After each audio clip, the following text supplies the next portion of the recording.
Seraya kita bermunajat kepada Allah Subhanahu wa Ta'ala. Alhamdulillah, kita saat ini Allah Subhanahu wa Ta'ala masih memberikan kenikmatan kepada kita, nikmat iman dan nikmat Islam, nikmat sehat dalam rangka kita mendekatkan ibadah. Dalam pertemuan saat ini saya akan menyampaikan tentang pentingnya muhasabah diri.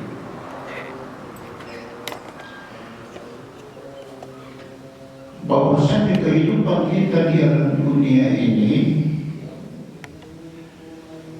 kalau kita kaji, ya, kita evaluasi bahwa sungguh Rasulullah SAW ditanya oleh para sahabat, berapa lama kehidupan di alam dunia ini?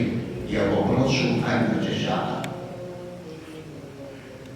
Berapa lama kehidupan nanti di alam akhirat? Ya Rasul, itu adalah kekal abadi selama-lamanya. Kemudian siapakah penghuni nanti di alam akhirat? Maka jawab Rasul, sebagian masuk surga dan sebagian masuk neraka. Hal ini adalah sudah merupakan sunnatullah ketika Allah Subhanahu wa Ta'ala menciptakan manusia yang pertama, Nabi Adam alaihissalam. Wa idh qala rabbuka lil malaikati inni ja'ilun fil ardi khalifah. Ketika itu Muhammad disampaikan kepada para malaikat, wahai malaikat, saya akan menciptakan manusia.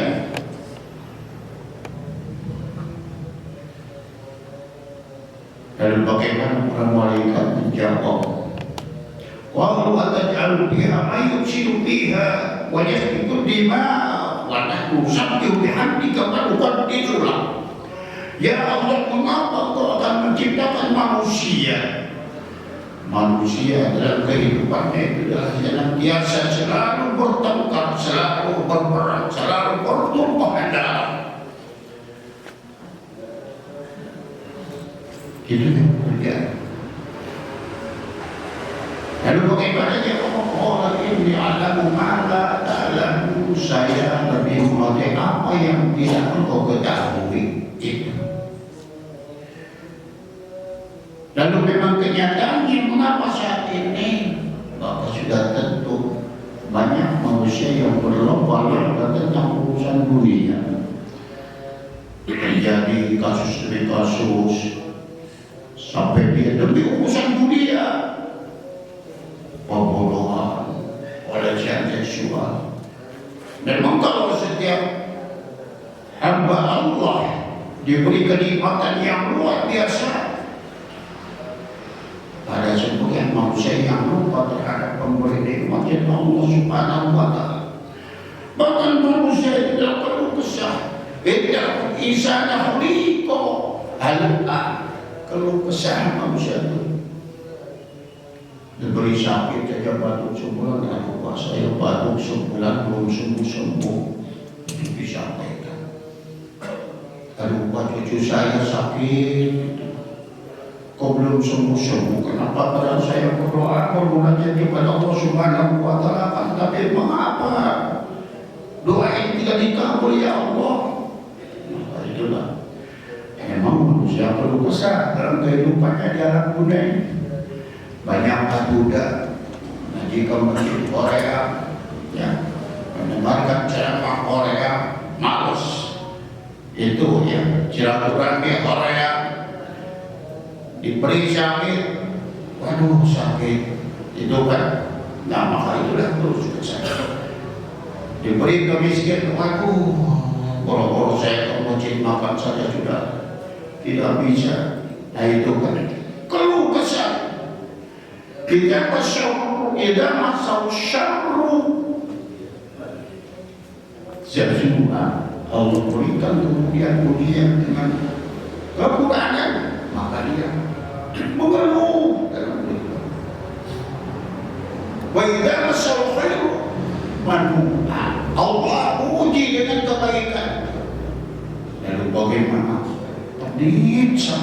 keket mencemen mereka hesek itu. Nah, memang kita perlu bersama manusia. Ya. Yang itulah hadirin. Memang dari sejak awal Allah Subhanahu wa taala menciptakan Nabi Adam. Manusia itu tempat keluh kesah, manusia itu tempat pertumpahan darah, manusia tempat keributan di alam dunia. Lalu bagaimana selanjutnya? Wa anzalna al-asma'a kullaha tu'ma'lum al-malaikah. Faqala anbi'uni basma'i haula'i musyadiqin. Setelah Nabi Adam berbentuk, setelah selesai, setelah kemudian terjadi, begitulah Nabi Adam. Bagaimana selanjutnya? Wa idh qulna lil malaikati isjudu li Adam fasajadu illa iblis. Wahai para malaikat, bersujudlah kepada Adam.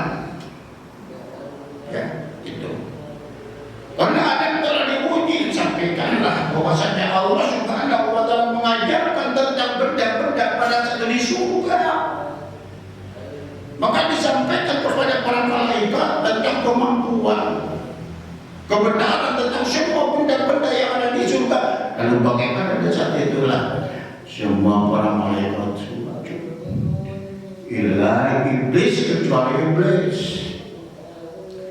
Mengapa iblis tidak sujud? Maka disitulah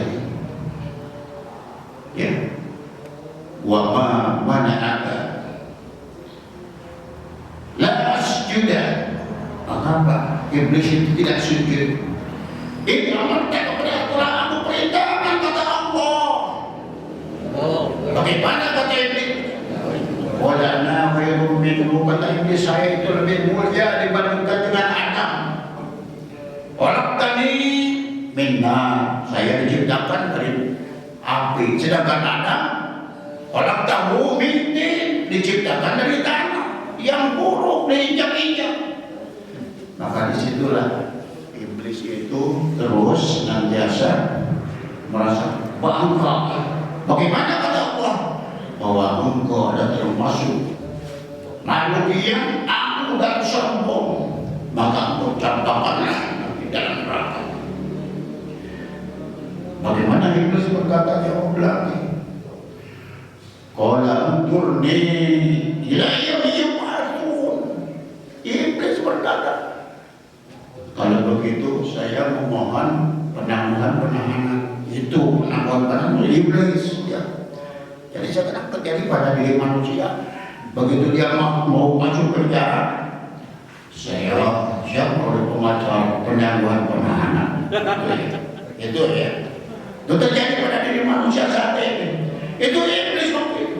Sampai kapan penangguhan penahanannya? Iblis pernah sampai menjelang kiamat, sampai manusia dibangkitkan dari alam kubur. Saya minta kehidupan lebih panjang.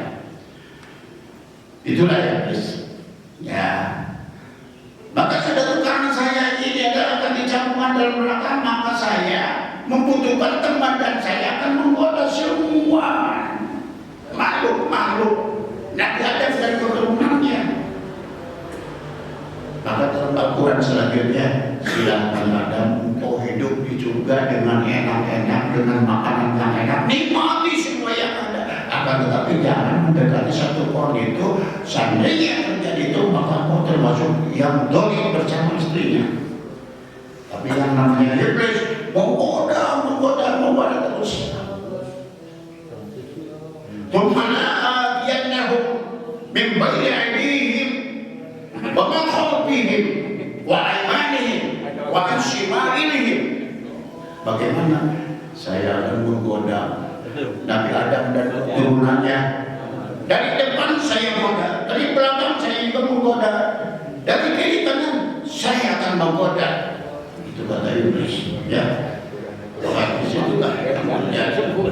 Lalu mengapa manusia saat ini tidak semua baik, tapi juga ada sebagian yang tidak baik?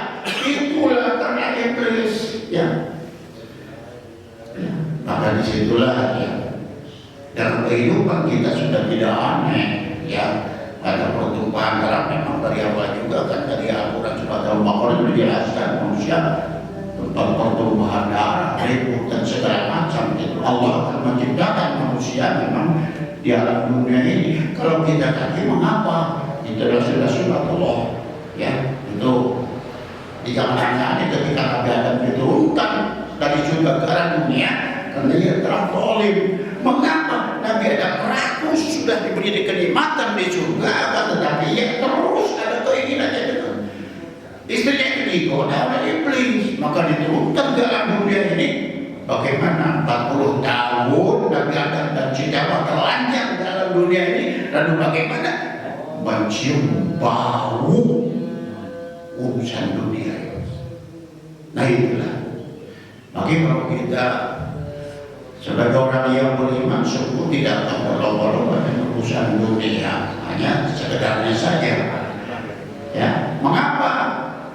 Karena hamba Allah ketika 4 bulan di dalam perutnya seorang ibu telah Allah tentukan rezekinya, ya, kemudian usianya, kemudian apakah bahagia atau tidaknya, ya, kemudian selanjutnya apakah dia termasuk masuk surga dan nerakanya, apakah celaka dan tidaknya, sudah Allah tentukan.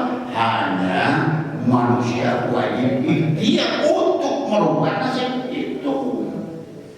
Kalau kita ada suatu kegiatan, kita mengajukan proposal ya untuk sumbangan, maka sudah tentu itu ada feedbacknya, ada pengembaliannya. Maka ketika kita sudah Allah tentukan usia kita dalam usia sekian tahun, kita banyak bermunajat kepada Allah, maka sudah tentu Allah akan panjangkan umurnya. Tentang rezeki, maka Allah akan memberikan rezeki. Itu hanya jangan sekali-kali kita berusaha mencari urusan dunia yang utamakan. Dunia adalah alam panah rusak. Ya, silakan siapa yang mencari urusan dunia di dalam dunia ini. Ya. Jangan nanti di akhirat, di alam dunia pun juga sudah kena hukuman, sudah ketahuan boroknya. Itu ya. Maka sudah tentu. Lalu bagaimana kita cari?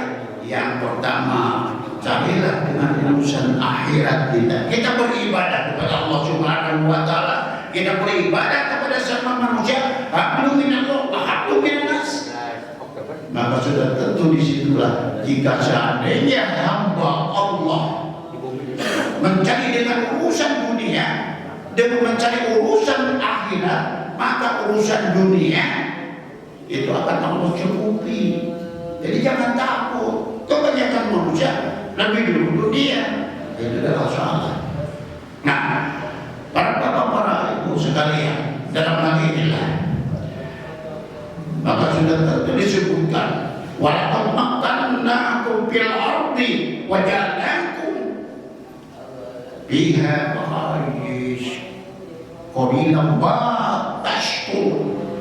Bagaimana kehidupan umat manusia dalam sudah Allah buktikan bahwa hiduplah engkau di alam dunia ini dengan mencari kehidupan di alam dunia telah Allah cukupkan.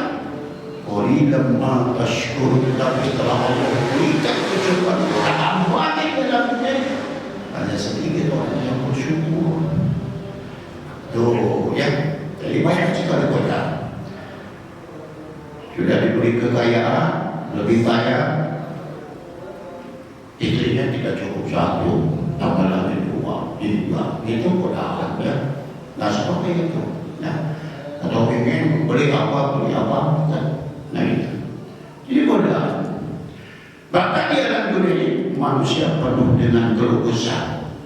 Maka yang menjadi persoalan innamal mu'minuna alladzina idza dzukirallahu wajilat qulubuhum wa idza tuliyat alaihim ayatuhu zadatuhum imanan wa ala rabbihim yatawakkalun.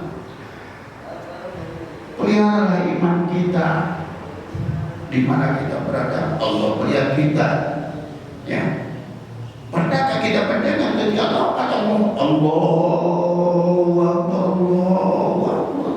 Pernahkah kita ya, iman kita, hati kita gemetar dengan kalimat? Kadang-kadang susah ya, ada adzan saja angkewe sholatnya. Nah itu kalau kita 12 lohor kewe lah, tengah 1 kewe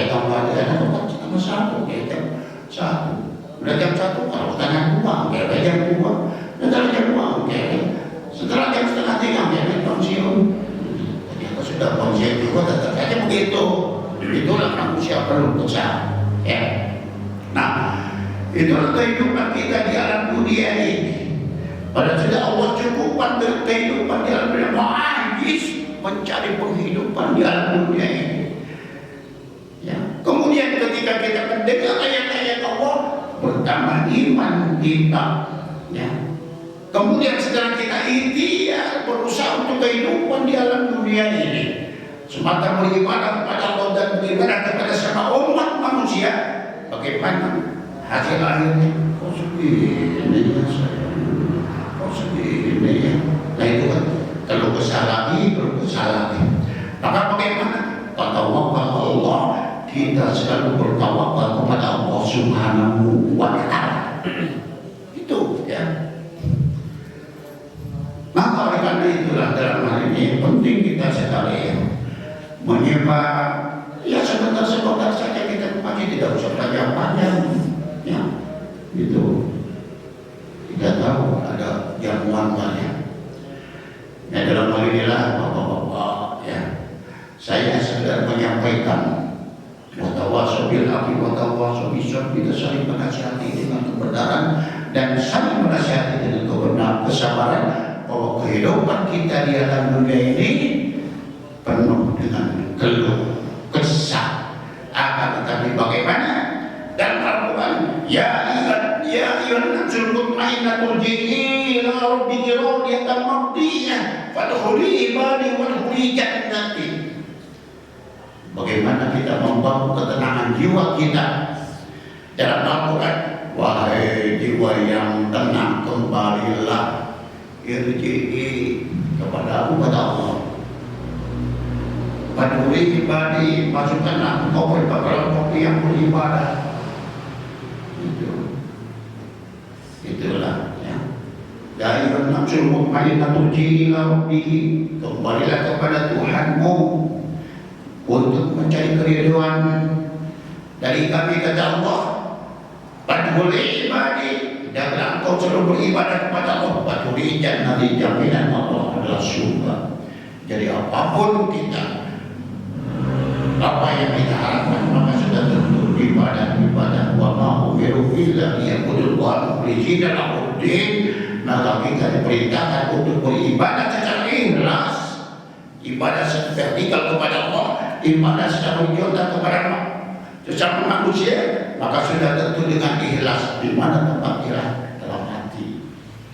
Saya tidak tahu ikhlasnya Bapak juga tidak tahu ikhlasnya saya, karena hati itu yang bersifat subjek. Hanya di dalam diri kita ada segumpal daging yang namanya hati. Apabila segumpal daging itu baik, maka akhlak dan perilakunya akan baik.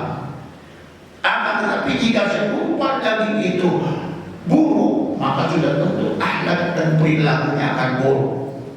Maka sudah tentu dalam hal ini, marilah kita membangun keimanan yang istiqomah dalam pendidikan teologi. Kemudian kita membangun etika akhlak kita sesama manusia harus baik, jangan terjadi saling singgung menyinggung, saling menjelekannya. Nah itu. Kemudian bagaimana jiwa kita, jadilah kita membangun jiwa yang tenang sebagaimana terungkap tadi. Janganlah kita banyak sekali dengan keluh kesah segala macam.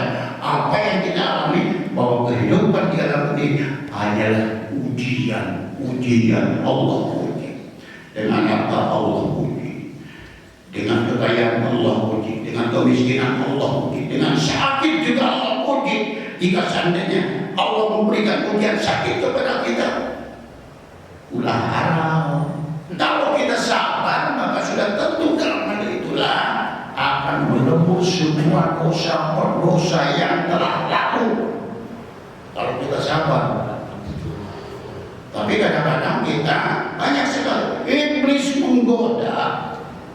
Ya, itu tidak hanya ketika kita dalam hidup sehat saja, tapi ketika menjelang kematian pun iblis itu menggoda supaya manusia itu kafir. Makanya kenapa ketika kita ada yang sakit didekati, kita bimbing dengan kalimat la ilaha illallah, Itu maksudnya iblis selalu menggoda. Ya. Makanya disitulah ada orang yang kematian dalam kafir. Iblis itu selalu membisikkan dalam kupingnya dari kiri ke kanan itu. Ya. Maka disitulah perlu kita kalau ada yang sakit menjelang kematian jangan dijauhi. Ya. Kita bimbing kita la ilaha illallah, la ilaha illallah, la ilaha illallah. Kalau sudah mendekat kematian, Allah. Jika saatnya terjadi la ilaha, maka situlah tidak ada Tuhan. Artinya kan susah juga. Maka iblis itu selalu menggoda supaya orang yang mendekati kematian supaya kafir. Itu ya.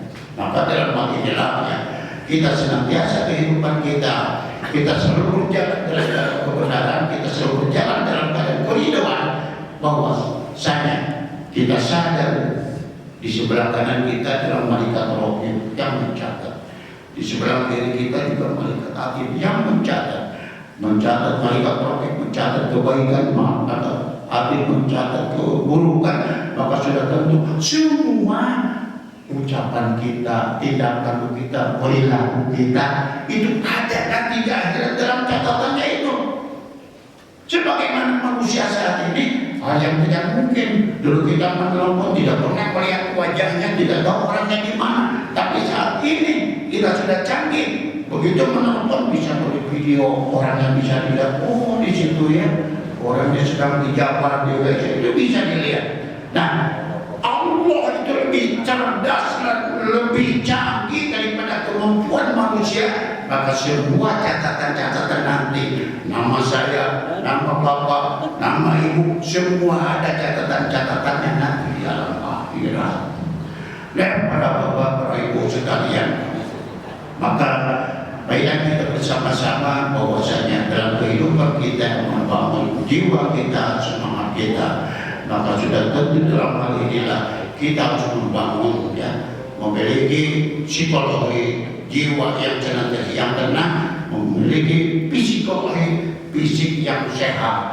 Kalau sehat ibadah enak nyaman, tapi kalau sakit saya udah asam kurang, saya lupa kerasa itu ya. Nah, maka dalam hal inilah kemudian selanjutnya kita wajib membangun kecerdasan, mampu beli dan memilah. Ini yang halal, ini yang haram, ini yang sunnah, ini yang baik, ini yang tidak baik. Kecerdasan itu harus sampai di situ. Lalu kita ambil, jangan ada keraguan. Kemudian yang terakhir, setelah kita memiliki posisi dalam kehidupan kita di alam dunia ini, jadilah manusia yang memiliki nilai manfaat. Khairun nas anfa'uhum lin-nas. Jadi mana saja kita berada, maka sudah tentu kita akan terasa. Pada saat kita kehidupan kita tidak akan terasa ketinggalan seseorang yang telah punya jasa. Tapi kalau sudah meninggal dunia, wah, bawalah zaman bapak ibu saya orang terjadi, kalau sudah meninggal. Tapi kalau ketika sedang berkumpul kita tidak akan terasa. Maka jasa itulah yang senantiasa menjadikan dari ibadah dalam kehidupan kita. Maka sudah tentu para bapak, para ibu sekalian yang hadir di dalam ini, marilah kita membangun senantiasa jiwa kita dengan penuh kehormatan. Kita beribadah kepada Allah Subhanahu wa Ta'ala, kita dalam keadaan hidup terhormat, kemudian menjelang kematian pun juga penuh dengan kehormatan. Jasa yang luar biasa, memiliki nilai ibadah, baik ibadah kepada Allah Subhanahu wa Ta'ala ataupun ibadah kepada sama hambanya di alam dunia ini. Demikian bapak-bapak, ibu-ibu yang tersampaikan. Mohon maaf atas kekurangan, bukan berarti saya mengajarkan kepada bapak-bapak dan ibu-ibu, akan tapi dalam marilah kita bersama-sama watawasau bil haqqi watawasau bis sabr, saling menasihati dengan kebenaran dan saling menasihati dengan kesabaran. Demikian yang saya sampaikan ya.